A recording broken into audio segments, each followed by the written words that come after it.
এই মালপোয়াটা যে কাঁঠালের রস দিয়ে তৈরি হয়েছে দেখে কেউ বুঝতেই পারবে না। আমার ভিডিওটি প্রথম থেকে ফলো করলে আপনারাও এরকম ফুলকো ফুলকো মালপোয়া বানিয়ে নিতে পারবেন। নমস্কার বন্ধুরা, আপনাদের সবাইকে স্বাগত জানিয়ে আজকের ভিডিও শুরু করছি। বন্ধুরা, প্রতিদিনের মতো আজ আবারও একটি রেসিপি নিয়ে চলে এসেছি। আর আজকের রেসিপিটি হবে কাঁঠাল দিয়ে মালপোয়া। একদম নরম তুলতুলে মালপোয়া বানিয়ে আপনাদের সঙ্গে শেয়ার করব। প্লিজ বন্ধুরা, ভিডিওটি শুরু থেকে শেষ পর্যন্ত দেখার জন্য অনুরোধ থাকলো। চলুন তাহলে দেখে নেওয়া যাক কিভাবে তৈরি করছি। দেখুন বন্ধুরা, আমি এখানে একটি বেশ বড় কাঁঠাল নিয়ে নিয়েছি। এবারে এই পাকা কাঁঠালটাকে আমি ভেঙে নিচ্ছি।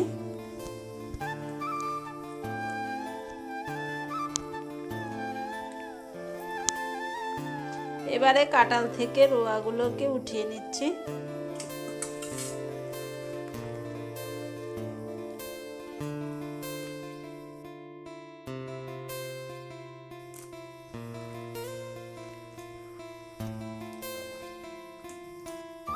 কাঁঠালের রোয়াগুলো বেশ বড় বড়। কাঁঠালটার থেকে খুব সুন্দর সেন্ট বেরিয়েছে। বেশ কিছুটা কাঁঠালের রোয়া নিয়ে নিয়েছি। এবারে কাঁঠালগুলোর থেকে রস বের করে নিব।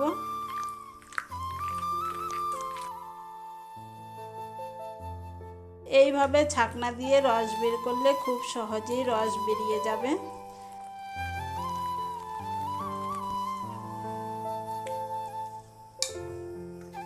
অনেকগুলো রস বেরিয়েছে, এটুকু রস হলেই হয়ে যাবে।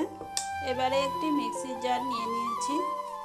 এর মধ্যে দিয়ে দিচ্ছি 1 বাটি চিনি। একই বাটির মাপ করে দিয়ে দিচ্ছি 1 বাটি সুজি। এবারে সুজি আর চিনিটাকে একসঙ্গে গুঁড়ো করে নিব। সুজি আর চিনিটাকে ভালো করে গুঁড়ো করে নিয়েছি। এবারে একটি পাত্রে নামিয়ে নিচ্ছি। সুজি আর চিনিটাকে নামিয়ে নিয়েছি। এবারে এর মধ্যে দিয়ে দিচ্ছি 1 বাটি শুকনো চালের গুঁড়ো। একই বাটির মাপ করে দিয়ে দিচ্ছি 1 বাটি ময়দা, সামান্য একটু লবণ। সবগুলো শুকনো উপকরণ এবারে একসঙ্গে ভালো করে মেখে নিচ্ছি। সবগুলো শুকনো উপকরণ ভালো করে মেখে নিয়েছি। এবারে যে কাঁঠালের রস বের করে রেখেছি সেই রসগুলো দিয়ে দিচ্ছি এর মধ্যে। বেশ কিছুটা রস একসঙ্গে দিয়ে দিয়েছি। এবারে সবগুলো ভালো করে মেখে নিচ্ছি।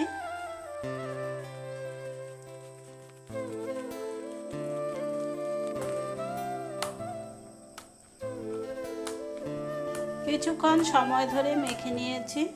এবারে 10 মিনিটের জন্য রেস্টে রেখে দিব।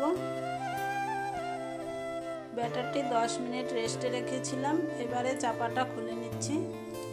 আবারও কিছুক্ষণ সময় ধরে মেখে নিচ্ছি। দেখুন, এই রকম ঘনত্বের করে বানিয়ে নিতে হবে। খুব বেশি পাতলা করা যাবে না। এইভাবে আরও কিছুক্ষণ সময় ধরে মেখে নিব। যত ভালো করে মাখা হবে মালপোয়াগুলো তত সুন্দর ফুলে ফুলে উঠবে। বেশ কিছুক্ষণ সময় ধরে মেখে নিয়েছি। মাখা হয়ে গেল। গ্যাসটা ধরিয়ে কড়াইয়ে তেল গরম করে নিয়েছি। এবারে দেখুন একটি প্লেট নিয়ে নিয়েছি। প্লেটটাকে ভালো করে তেলে গরম করে নিব। প্লেটটাকে তেলে ভালো করে গরম করে নিয়েছি। এবারে উঠিয়ে নিচ্ছি। এবারে যে ব্যাটারটি বানিয়ে রেখেছিলাম ব্যাটারটিকে একটু ভালো করে মিশিয়ে নিচ্ছি। 1 হাতা ব্যাটার দিয়ে দিচ্ছি এই প্লেটের মধ্যে। প্লেটে দিয়ে ব্যাটারটাকে ভালো করে সমান করে দিচ্ছি। এবারে আস্তে করে দিয়ে দিচ্ছি তেলের মধ্যে। মালপোয়াটা ভাজার সময় গ্যাসের আঁচটা মিডিয়ামে রাখতে হবে।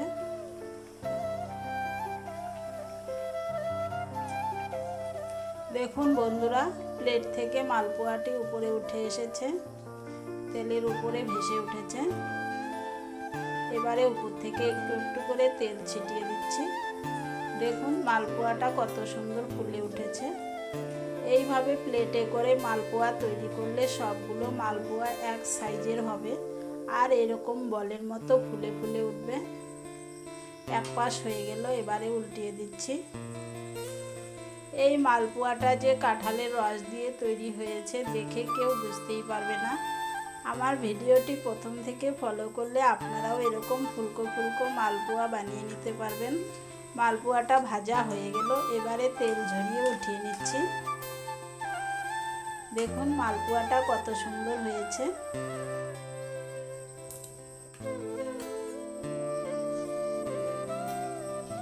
এবারে তেল থেকে প্লেটটাকে উঠিয়ে নিচ্ছি। আবারও প্লেটের মধ্যে এক হাতা ব্যাটার দিয়ে দিচ্ছি। এবারে আস্তে করে দিয়ে দিচ্ছি তেলের মধ্যে।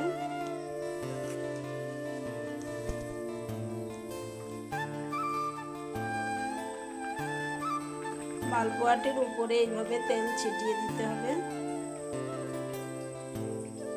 দেখুন বন্ধুরা, এই মালপোয়াটিও কত সুন্দর ফুলেছে।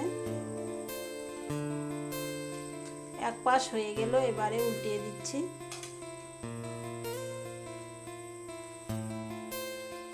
কিছুক্ষণ সময় ধরে উল্টে পাল্টে সুন্দর লাল কালার করে ভেজে নিব।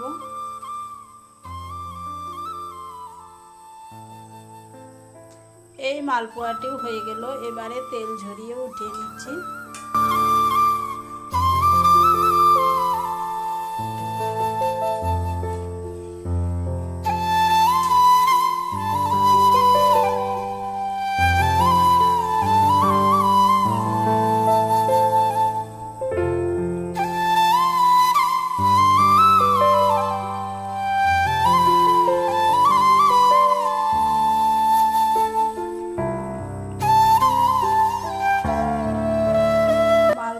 এতটাই ফুলেছে দেখুন, উল্টে দিতে পারছি না।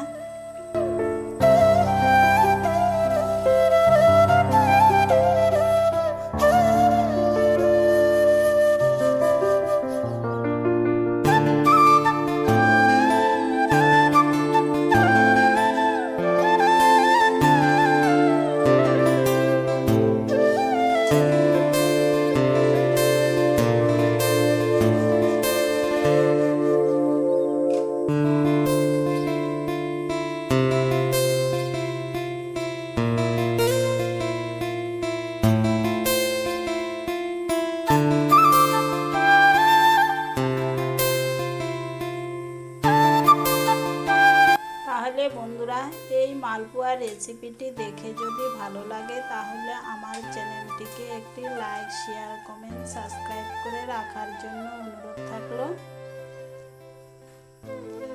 এইভাবেই আমি সবগুলো মালপোয়া এক এক করে বানিয়ে নিব।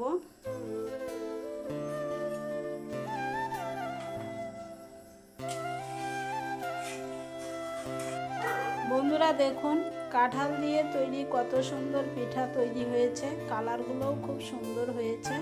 পিঠাটা দেখতে যত সুন্দর হয়েছে কিন্তু পিঠাটা খুব সুন্দর নরম হয়েছে। এবারে একটি ছিঁড়ে দেখাচ্ছি।